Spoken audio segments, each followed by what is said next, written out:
Welcome to Stuff You Missed in History Class, a production of iHeartRadio's How Stuff Works.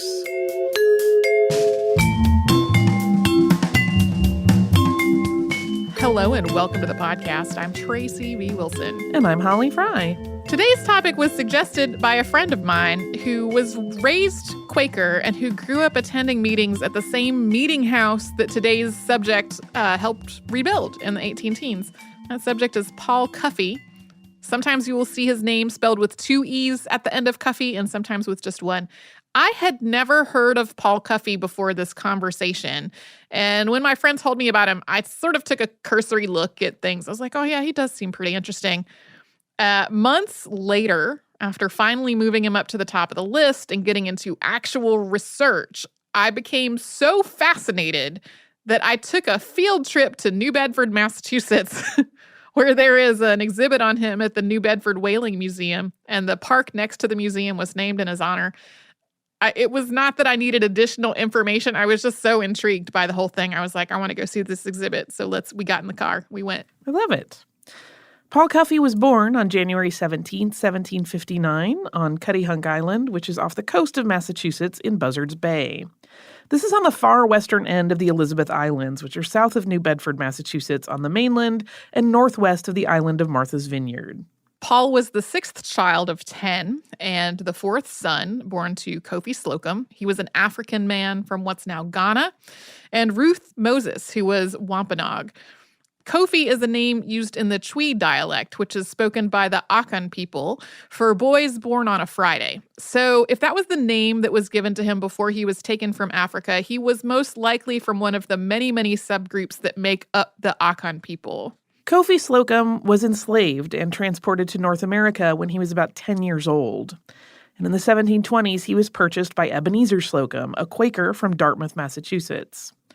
It's not completely clear how Cuffe was freed about 25 years later. Ebenezer sold Cuffe to his nephew John in 1742. And according to some accounts, John freed Cuffe about 3 years later as the Religious Society of Friends became more opposed to slavery. But in other versions of the story, Cuffe was given permission to do additional work, and he used the money that he earned in that work to purchase his own freedom. Regardless, on July 17th of 1746, which was a year or so after his manumission, Cuffe Slocum married Ruth Moses. And it was relatively common in this part of New England for African men to marry indigenous women. Because of the demographics of slavery in New England, the enslaved and free African population usually included more men than women. Conversely, indigenous communities tended to have more adult women than men because indigenous men were more likely to be enslaved or imprisoned or forced into indentured servitude. This had been the case for decades by the time Cuffe and Ruth married.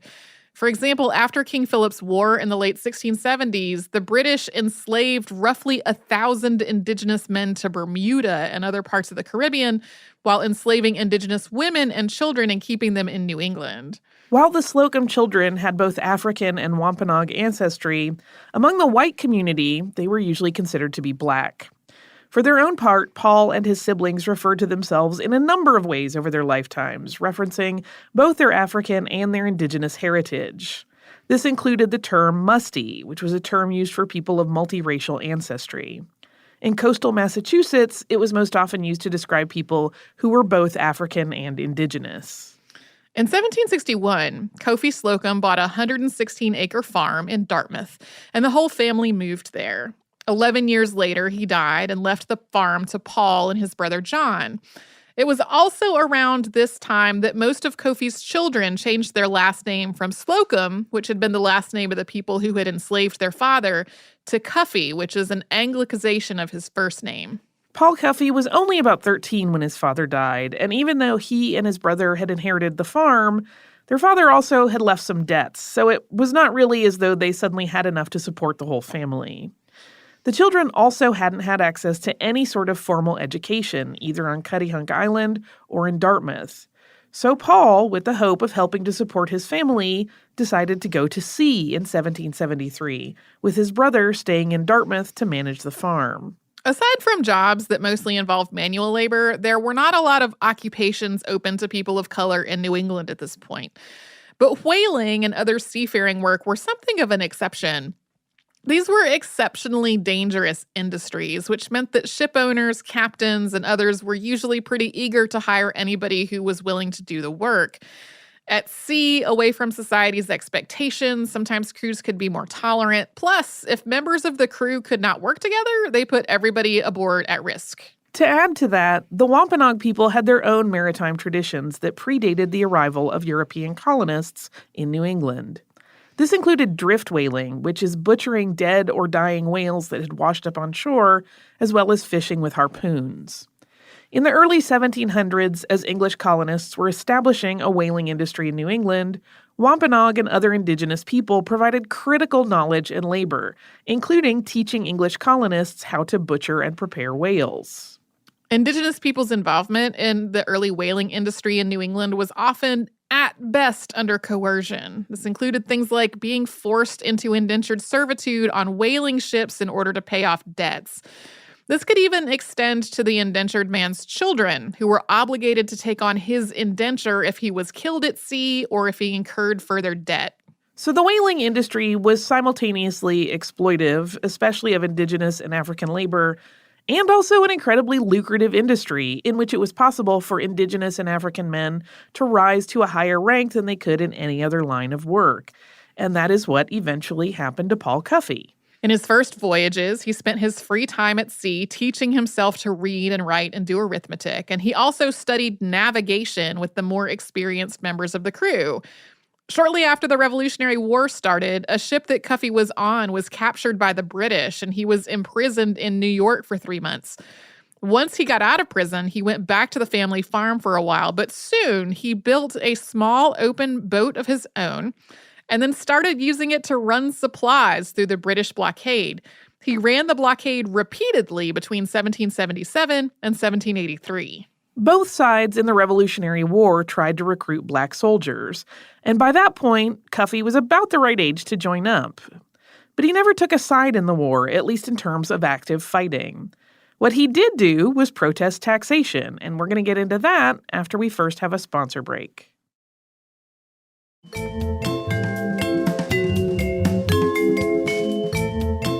As we've talked about on the show before, one of the issues involved in the American Revolution was taxation, including taxes that British colonists in North America found to be egregious, and the idea that colonists were being taxed, but they didn't have any representation in Parliament.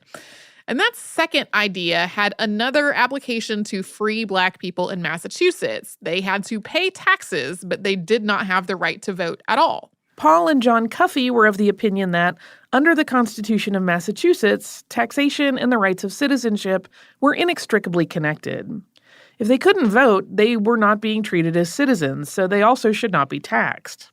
Paul Cuffe stopped paying taxes in 1778, and by 1780 he owed more than £150 in back taxes. That year, John and Paul Cuffe filed a petition along with 3 other free Black men. And it read in part, quote, "We being chiefly of the African extract and by reason of long bondage and hard slavery, we have been deprived of enjoying the profits of our labor or the advantage of inheriting estates from our parents as our neighbors the white people do. We have been and are now taxed, both in our polls and that small pittance of estate which through much hard labor and industry we have got together to sustain ourselves and families withal." The petition went on to say that without tax relief, these circumstances would reduce them to begging and cause them to be a burden on others, before saying, quote, "We apprehend ourselves to be aggrieved, in that while we are not allowed the privilege of freemen of the state having no vote or influence in the election of those that tax us, yet many of our color, as is well known, have cheerfully entered the field of battle in the defense of the common cause." Their petition for tax relief was denied, and Paul Cuffe was briefly jailed. Walter Spooner, who was a member of a prominent family in Dartmouth, helped arrange the terms of Cuffe's release and a reduction in the amount of tax that he owed. So this petition was not immediately successful, at least in terms of getting some tax relief for them, but it is credited with the Black men getting the right to vote in Massachusetts under the same terms as white men in 1783. On February 25th, 1783, Paul Cuffe married an indigenous woman named Alice Abel Pequot or Pequot, who had been previously widowed. They went on to have several children together. Sources mention 7 or 8, including 2 sons and 4 daughters, who were still living when their father wrote his will. Alice is normally described as being Wampanoag. Her late husband had been Pequot. Also, in 1783, Paul Cuffe established a shipping business with his brother-in-law, Michael Wainer. Wainer was Wampanoag and was married to Cuffe's sister, Mary. In 1789, as their business grew, Wainer bought some riverfront property and they established a shipyard there. At this point, Cuffe was wearing a lot of hats, including building ships, trading, and whaling. He eventually started captaining his own vessels, and while his first voyages were beset by hazards like pirates and shipwrecks, he persevered until he started to turn a profit. He also bought a farm in Westport, Massachusetts, where he and his family lived, and over time he bought other homes and farms elsewhere in New England. Over the next decade or so, Paul Cuffe became one of the wealthiest people in Westport. He may have been the wealthiest person of color anywhere in the United States while he was living. And he consistently used his wealth to help other people, especially other people of color. The captains and crews of his ships were always Black and indigenous men, and that was actually something that made their work even more dangerous because they were trading with parts of the world where slavery was still being practiced, including the American South. In 1797, Cuffe proposed the establishment of an integrated school in Westport. When the town leadership couldn't come to a consensus about it, something that was probably influenced by racism, Cuffe built the school on his own property with his own money, and that school opened in 1799, with its students including about 15 children who were part of Cuffe's immediate and extended family, as well as any other child who wanted to attend, regardless of their race. Cuffe also supported a smallpox hospital in Westport, and in 1800, he bought a grist mill. In 1808, Cuffe formally joined the Religious Society of Friends by becoming a member of the Westport Monthly Meeting. His family had been connected to Quakers ever since he was a child. The Quakers had enslaved his father. That's complicated, but they had been part of the Quaker community in a lot of ways. This was the first time that he was documented as actually becoming a member of a meeting. To be clear, though, Quaker meetings had not been integrated when he was a child. The Philadelphia Yearly Meeting was the first to formally allow Black members in 1796. A few years later, after joining the meeting, Paul became part of the committee that planned and oversaw the construction of the new meeting house. Eventually, he also became the first Black person to attend the New England Yearly Meeting. Throughout all of this, Cuffe was still working as a sea captain, traveling all around the Atlantic. Along the way, he made extensive connections among the Black, white, and indigenous communities of New England, as well as with British abolitionists. And in all of his work, he was focused on providing jobs, support, and opportunities for other people of color, along with overall philanthropy. He also had a reputation for being incredibly scrupulous in all of this. In the words of the Reverend Peter Williams Jr. in a tribute to Cuffe that he wrote after his death, quote, "He was so conscientious that he would sooner sacrifice his private interests than engage in any enterprise, however lawful or profitable, that might have a tendency, either directly or indirectly, to injure his fellow men. For instance, he would not deal in ardent spirits nor in slaves, though he might have done either without violating the laws of his country and with great prospects of pecuniary gain." By 1806, Cuffe's property was valued at about $20,000, which made him the wealthiest person in Westport. By 1809, when he turned 50, he owned multiple sailing vessels, including a ship and 2 brigs, as well as multiple houses, farms, land, and the mill.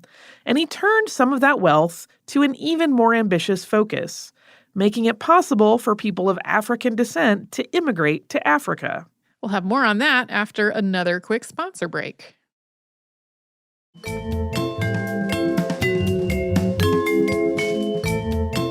In the early 1800s, Paul Cuffe started thinking about the idea of making it possible for Africans and people of African descent in the United States to resettle in Africa, specifically in what was then the British colony of Sierra Leone. As a super quick recap, which means we gotta back up a little bit, there were free and enslaved Black soldiers on both sides of the American Revolutionary War.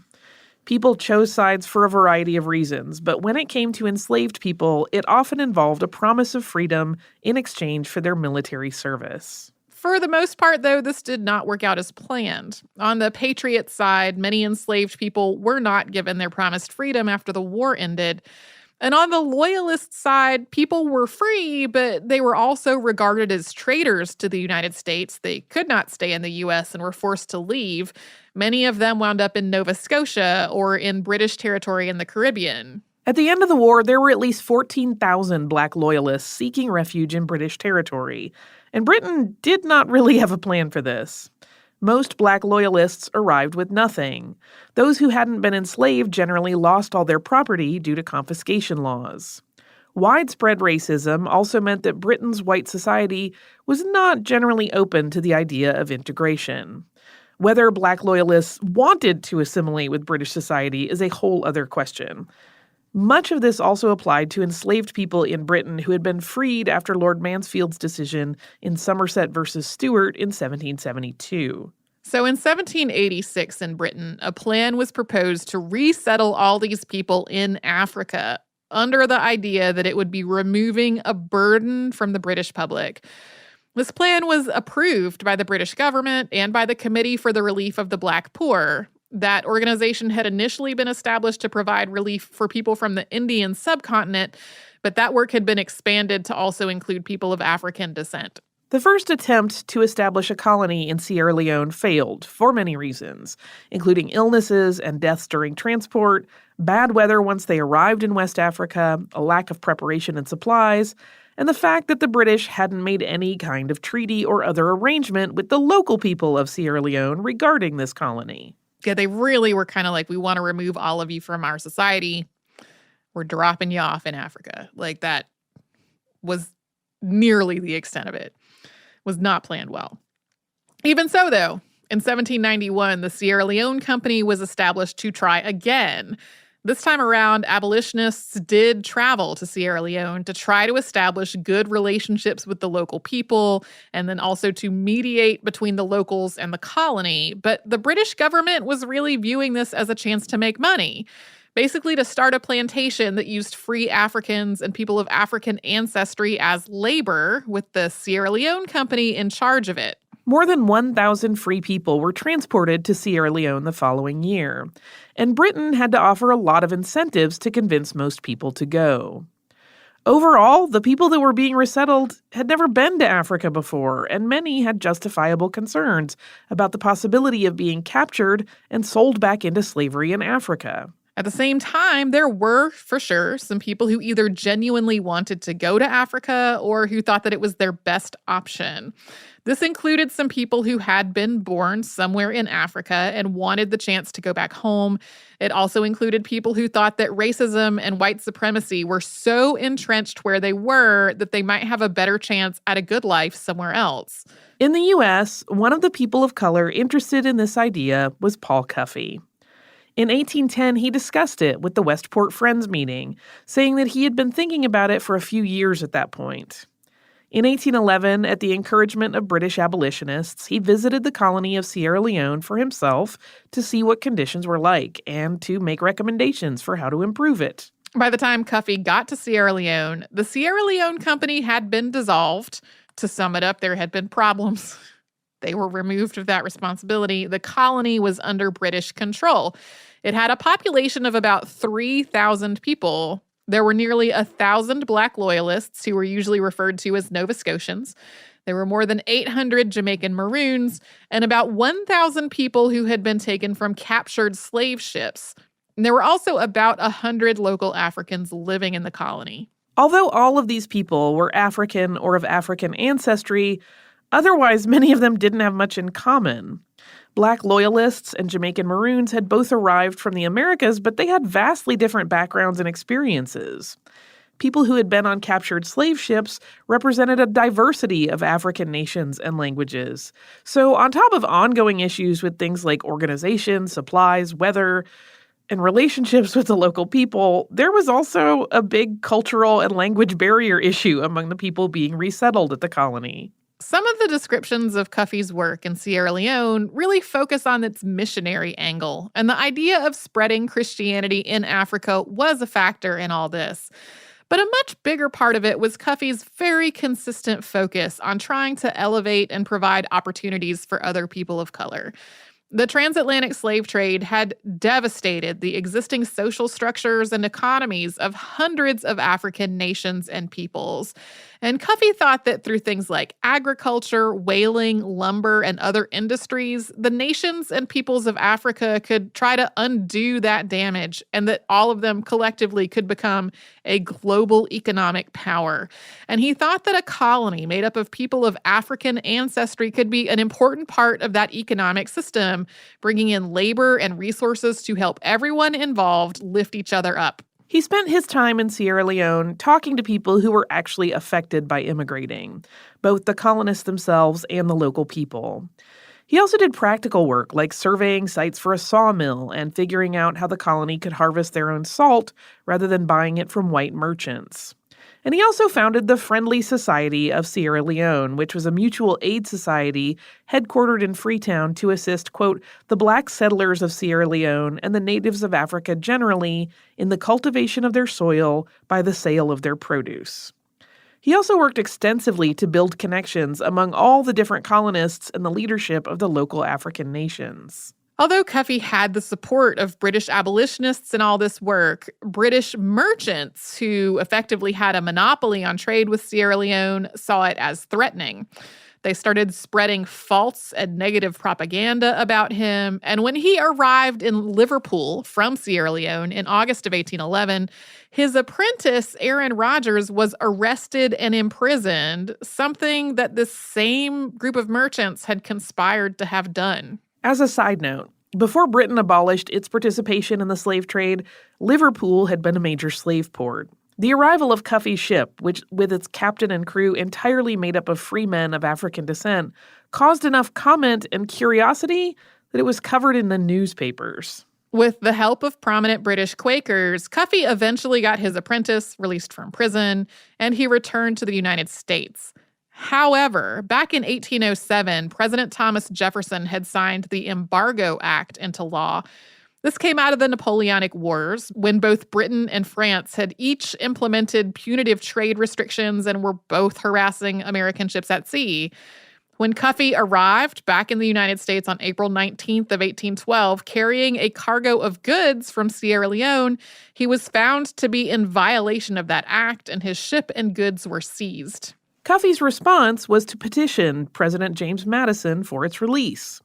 On May 2, 1812, he met with both Madison and the Secretary of the Treasury, making him probably the first African American to meet with a sitting president.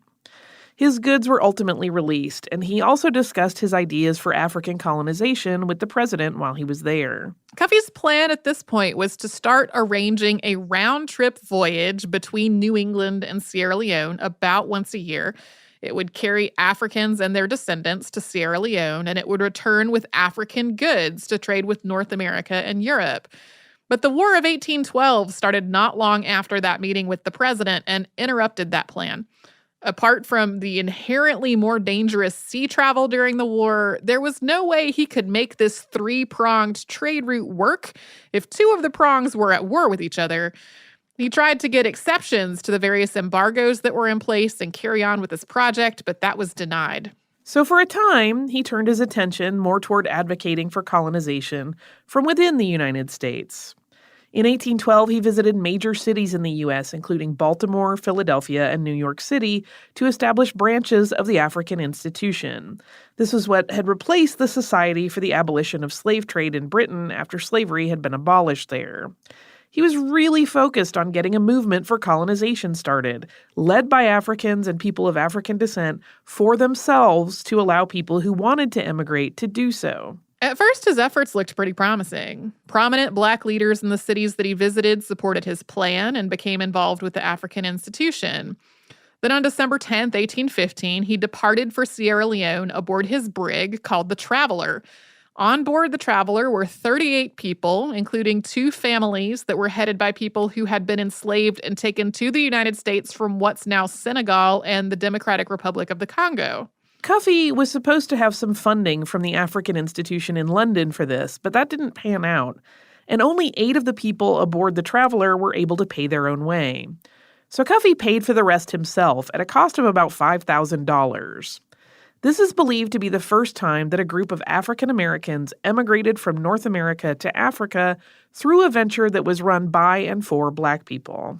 In spite of this promising start, though, Cuffe's efforts fell apart pretty quickly. The American Colonization Society was established in the United States in 1816. On its surface, this organization had some of the same goals as what Cuffe was doing. But while Cuffe was focused on giving people choices and on empowering both the colonists and the local people of Sierra Leone, a lot of the people who were involved with the American Colonization Society were not. Some of the organization's leaders were of a mindset similar to Cuffe's, but others included people like Henry Clay, who thought that the colonization movement would, quote, rid our country of a useless and pernicious, if not dangerous, portion of its population. There had always been supporters of this colonization idea who were motivated by racism. Even among staunch abolitionists, there were people who thought that free Black people could never be part of white society, and so removing them to Africa was the best for everyone concerned. But as the colonization movement grew, it also drew the attention of slave owners, who found the free Black population to be a threat to the institution of slavery. Some in the colonization movement, including both abolitionists and slave owners, started to advocate for the idea of freeing people only if they agreed to emigrate. Quaker abolitionist Levi Coffin summed the situation up this way, quote, many of us were opposed to making colonization a condition of freedom, believing it to be an odious plan of expatriation concocted by slaveholders to open a drain by which they might get rid of free Negroes and thus remain in more secure position of their slave property. They considered free Negroes a dangerous element among slaves. We had no objection to free Negroes going to Africa of their own free will, but to compel them to go as a condition of freedom was a movement to which we were conscientiously opposed and against which we strongly contended. When the vote was taken, the motion was carried by a small majority. We feel that the slave power had got the ascendancy in our society, and we could no longer work with it. Cuffe really tried to distance his project from the colonization movement's racist elements and motivations. But in spite of those efforts, by 1817, he had lost a lot of his support in the Black community in the United States. In January of 1817, attendees at a meeting of the African Institute in Philadelphia were nearly unanimous in their opposition to the idea of colonization.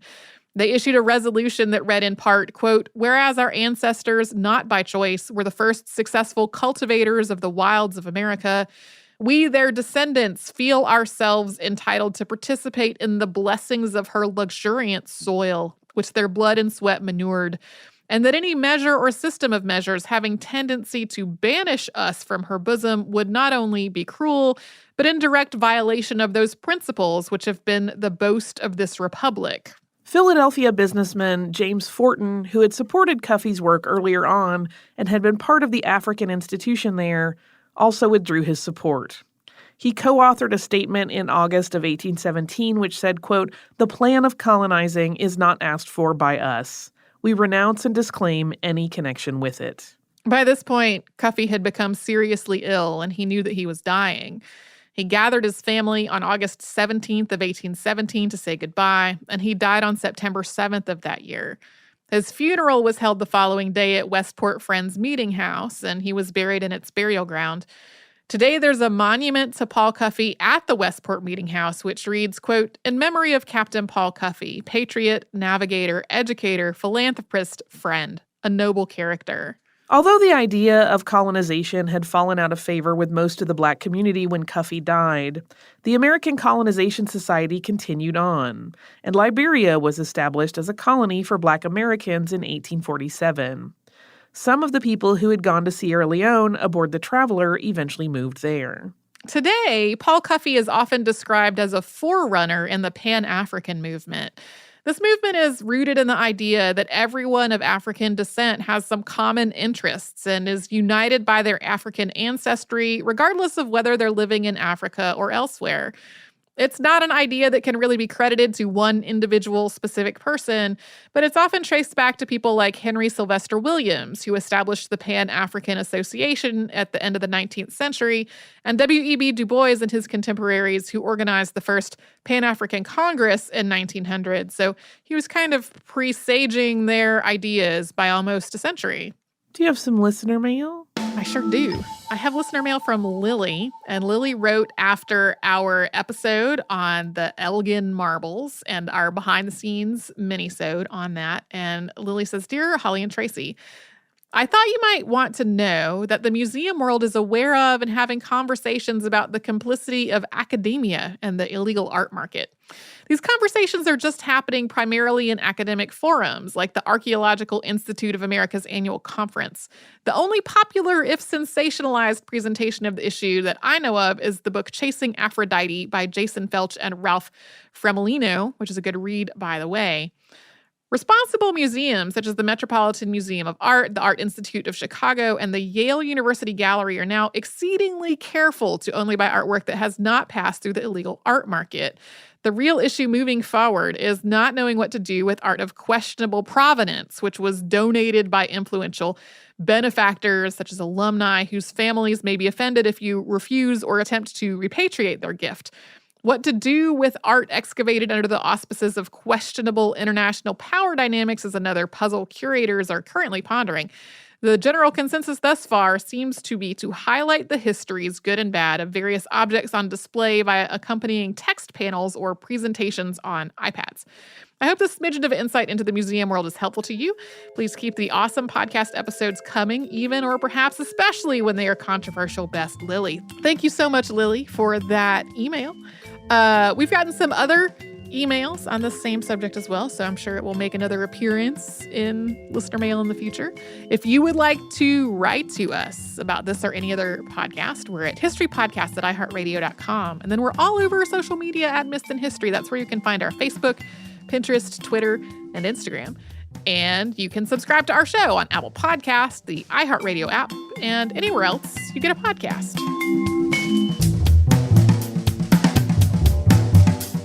Stuff You Missed in History Class is a production of iHeartRadio's How Stuff Works. For more podcasts from iHeartRadio, visit the iHeartRadio app, Apple Podcasts, or wherever you listen to your favorite shows.